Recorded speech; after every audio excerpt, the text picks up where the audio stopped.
बहुत समय पहले की बात है। एक घना सुंदर जंगल था, पेड़ों से भरा, रंग बिरंगे पक्षियों की चहचहाहट से गूंजता और झरनों से कलकल करता। इस जंगल में हर साल एक चमत्कार होता था। जैसे ही गर्मियां समाप्त होती, एक नीला पक्षी, नीलकंठ, आसमान में उड़ता और अपनी मधुर आवाज में एक विशेष गीत गाता। उसकी पुकार सुनकर बादल उमड़ते घुमड़ते, बिजली चमकती और फिर धरती पर पहली बूंद गिरती। जंगल जानता था, नीलकंठ गाएगा तब बारिश आएगी। लेकिन इस बार सब अलग था। गर्मी आई, हवा रुकी और नीलकंठ नहीं आया। धीरे धीरे पेड़ मुरझाने लगे, तालाब सूख गए, जानवर प्यासे रहने लगे, जंगल की सांसें थम सी गईं। बूढ़े भालू दादा ने पेड़ के नीचे बैठते हुए लंबी सांस ली। अब क्या होगा? बिना नीलकंठ के तो बारिश नहीं आएगी। सभी जानवर चुप थे। तभी एक कोने से धीमी सी आवाज आई, अगर नीलकंठ नहीं आया तो मैं उसे ढूंढने जाऊंगा। सभी ने पलट कर देखा।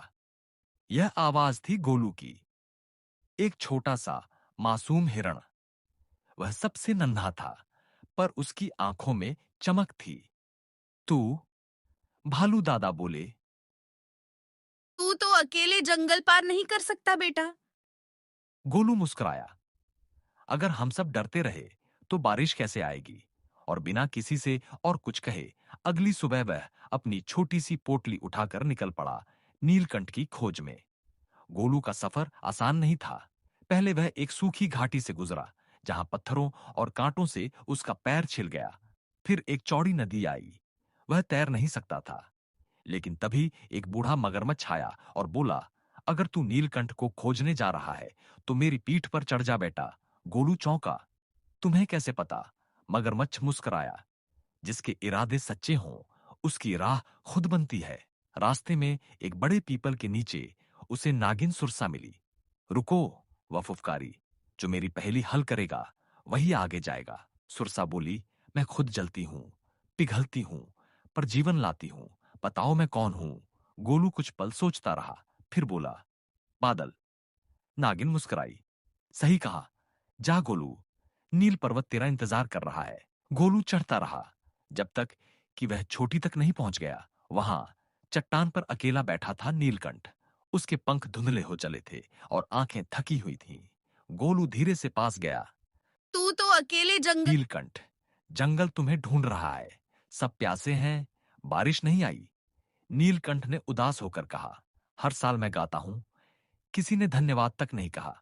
सबने मान लिया कि मैं हमेशा रहूंगा। मैं थक गया हूं। गोलू कुछ देर चुप रहा, फिर बोला, हमें माफ कर दो, हम समझ नहीं पाए। लेकिन इस बार हम बदलेंगे। हम तुम्हारी कदर करेंगे। बस हमें एक और मौका दो। नीलकंठ उसकी आंखों में देखता रहा और फिर धीरे से बोला, तू छोटा है लेकिन तेरा दिल बहुत बड़ा है गोलू, चलो बारिश को जगाते हैं। नीलकंठ आसमान में उड़ता है। उसकी आवाज गूंजती है।